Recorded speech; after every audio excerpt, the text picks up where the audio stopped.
భారత్ అమెరికాల మధ్య trade deal కానీ మైనస్ రష్యన్ ఆయిల్స్. ఇది ట్రంప్ గారు పెట్టిన కండిషన్, ఒక మెసేజ్ పెట్టారు. మరి ఇది జరుగుతుందా? భారత్ రష్యన్ ఆయిల్స్ కొనకుండా ఈ ఒప్పందములో సంతకాలు పెట్టగలరా? ఇది ఎలా తెలుస్తుందండి? సో మోదీ గారి యొక్క ఈ ట్వీట్ చూడాలి, ఈయన పెట్టిన మెసేజ్. ఇందులో ఎక్కడా కూడా అమెరికాతో మేము ఒక ట్రేడ్ డీల్ పెట్టుకుంటున్నాము మీకు రాయబడలేదు. అలాగే మీరు చూసారనుకోండి, రష్యన్ ఆయిల్స్ ఇక మేము కొనము అన్నారా? లేదు. 140 కోట్ల భారతీయులకు ఇది ఒక మంచి వార్త, శుభవార్త. ఏంటి?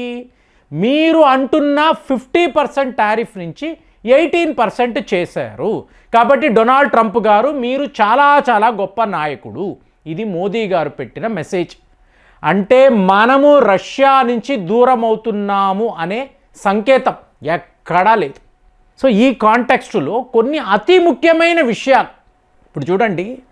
విశాఖపట్నం, ఇక్కడ మిలన్ అనబడే ఒక నేవల్ డ్రిల్ జరుగుతుందండి ప్రతి 2 ఏళ్లకు. ఇంకా నాకైతే గుర్తు 2022 మేము వైజాగ్లో ఉన్నాం.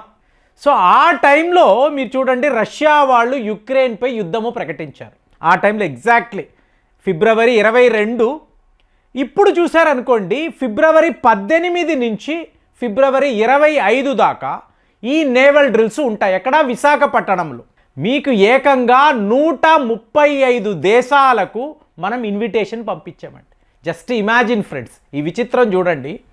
ఒకవేళ ఈ 135 కంట్రీస్లో ఒక 100 కంట్రీస్, అందరూ మిత్ర దేశాలు కదా, సో ఆఫ్రికాతో కలుపుకోండి, పదండి మనం వెళదాం, భారత్ వెళదాం, హిందూ మహాసముద్రంలో ప్రయాణిద్దాము అనుకున్నారనుకోండి 100 దేశాలు. సో ఈ 100 దేశాలకు సంబంధించిన యుద్ధ నౌకలు విశాఖపట్నం వద్ద స్టేషన్ అయి ఉంటే అసలు అలాంటి దృశ్యాన్ని నాకు తెలిసి ప్రపంచంలో ఎవరు చూసి ఉండరు. ఈ ఇన్విటేషన్ అన్నారు అనుకోండి, అమెరికాకు వెళ్ళింది, రష్యాకు వెళ్ళింది, అలాగే ఆఫ్రికా దేశాలు, యూరోప్ యూనియన్ దేశాలకు కూడా, ఇక జపాన్, ఆస్ట్రేలియా వీళ్ళు కూడా రాబోతున్నారు. సో ఒక ఎలక్ట్రిఫైయింగ్ అట్మాస్ఫియర్ విశాఖపట్నంలో మనం చూస్తాం. ఏది? ఫిబ్రవరి 18 నుంచి ఫిబ్రవరి 25 దాకా. సో ఆలోచిస్తేనే విచిత్రంగా ఉంటుంది. అలాంటప్పుడు రష్యా, ఇప్పుడు చూడండి, రష్యా వాళ్ళు వాళ్ళ యుద్ధ నౌకలను ఇండియన్ ఓషన్ రీజియన్కి పంపిస్తున్నారు. దీన్నే షాపోష్నికోవ్ అని అంటారు. అంటే పసిఫిక్ ఫ్లీట్, రష్యాకు సంబంధించిన ఒక అతిపెద్ద నేవల్ ఫోర్స్ కదండి. సో పసిఫిక్ ఫ్లీట్కి సంబంధించిన ఈ యుద్ధ నౌక విశాఖపట్నం రాబోతుంది.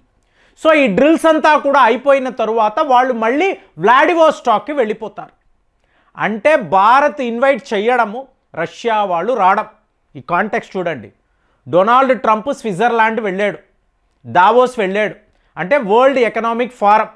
సో ఇక్కడ నేను గ్రీన్లాండ్ని కబ్జా చేయబోతున్నా, డెన్మార్క్ ఒప్పుకున్నా ఒప్పుకోకపోయినా ఇదైతే జరుగుతుంది చెప్పాడు కదా. చెప్పిన వెంటనే మోదీ మోడల్, అక్కడ ఉండే యూరోప్ దేశాలు తక్కిన వాళ్ళు కుదరదు. ఇక కెనడా ప్రధానమంత్రి అయితే అద్భుతం, మార్క్ కార్నీ అద్భుతంగా మాట్లాడాడు, చెప్పాను కదా, స్టాండింగ్ ఓవేషన్ ఇతనికి. సో ట్రంప్కి షాకింగ్గా ఉంది, ఏంటి వీళ్ళు నా మీద ఇలా తిరగబడుతున్నారు, గ్రీన్లాండ్ కబ్జా, యూరోప్ యూనియన్పై నా ట్యాక్సులు, సో ఎవరైనా నన్ను బెదిరిస్తే మిలిటరీ యాక్షన్, ఇన్ని చెప్పాడు కదా. ఫైనల్గా ఏమైందండి? గ్రీన్లాండ్ నుంచి పారిపోయారు, అమెరికా సైనికులు పారిపోయారు. అంటే ఏంటి? మనల్ని లొంగ తీసుకోవాలని అనుకున్నాడు. ఏమన్నామండి? పోరా అన్నాం. రష్యన్ ఆయిల్స్ కొనకూడదు అని అన్నాడు, పోరా అన్నాం. సో ఇవాళ యూరోప్ యూనియన్తో ఇంత పెద్ద ఒప్పందము కుదరదు అన్నాడు, పోరా అన్నాం. సో ఇదే పనే యూరోప్ యూనియన్ వాళ్ళు డొనాల్డ్ ట్రంప్ని చూసి పోరా అయిపోయింది. అంటే బెదిరిస్తాడు, భయపడితే ఇదే జరుగుతుంది, తిరగబడ్డామా లొంగిపోతారు, ఇది జరిగింది కదా. సో ఇప్పుడు రష్యన్ ఆయిల్స్ కొనకూడదు అన్నాడు, మనం మానేస్తామా? సరేనండి, మానేసే పరిస్థితే ఉంది అనుకోండి, మీకు సమీకరణ ఏమిటి? మీరేం చూడాలి? సో పోయిన వీడియోలో మాట్లాడారు, మొత్తము రష్యా ఆయుధాలంతా కూడా భారత్లోనే తయారైతే అప్పుడు పరిస్థితి ఏంటంటే ఏం జరుగుతుంది? ఏమీ లేదు ఫ్రెండ్స్. డొనాల్డ్ ట్రంప్ ఒక విషయం ఆలోచించాడు, నేను వెనెజులా మీద దండయాత్ర చేస్తున్నాను, మరి రష్యా చైనా వాళ్ళు నన్ను ఆపాలి కదా, నా మీద యుద్ధము ప్రకటించాలి కదా, చెయ్యలేదే అంటే భయపడ్డారు. కాబట్టి నేను ఏం చెయ్యాలనుకున్నా రష్యా చైనా నన్ను ఆపలేరు.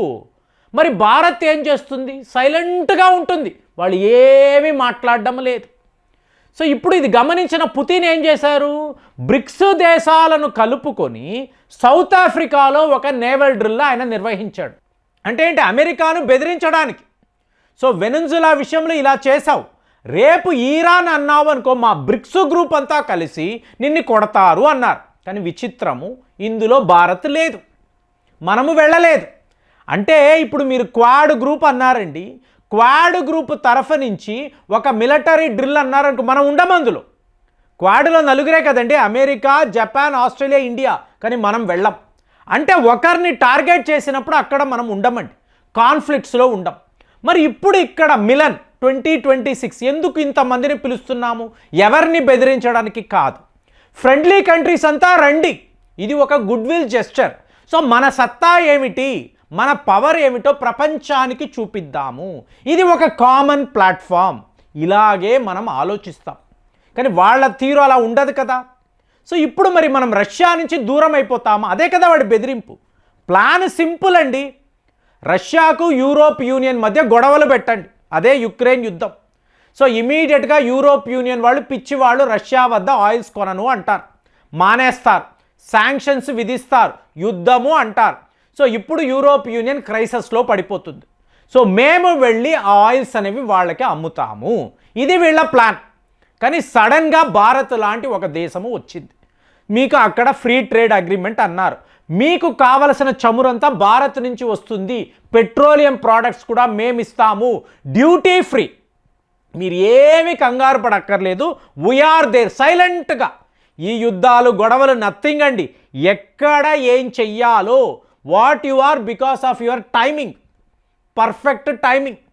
రష్యా వద్ద చమురు కొంటాము, భారత్ స్టాంపు వేస్తాము, యూరోప్ యూనియన్కి అమ్ముతాం. సో ఇది అమెరికాకు ఒక్కసారిగా షాకింగ్. కాబట్టి ఇమీడియట్గా ట్రేడ్ డీల్ అన్నాడు. కండిషన్ ఏం పెట్టాడు? మీరు రష్యన్ ఆయిల్స్ కొనకూడదు.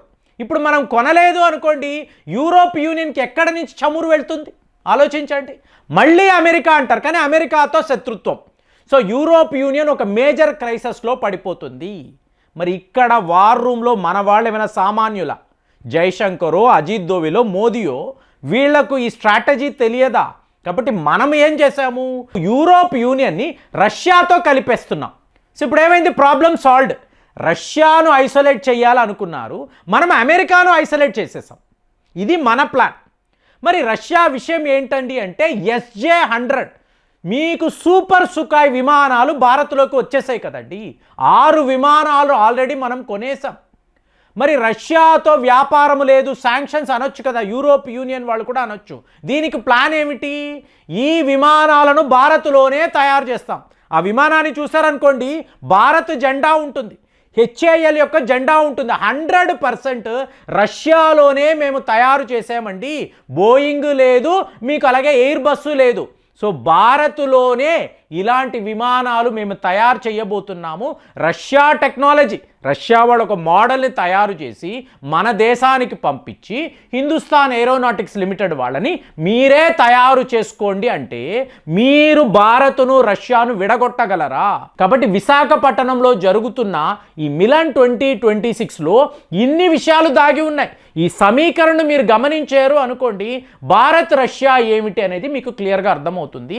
మరి ఇలాంటి ఒక నేవల్ డ్రిల్స్ ఇక్కడ భారత్లో ఈ స్థాయిలో జరుగుతున్నప్పుడు మీకేమనిపిస్తుంది? కామెంట్స్లో రాయండి. మళ్ళీ వచ్చే వీడియోలో కలుద్దాం. జై హింద్.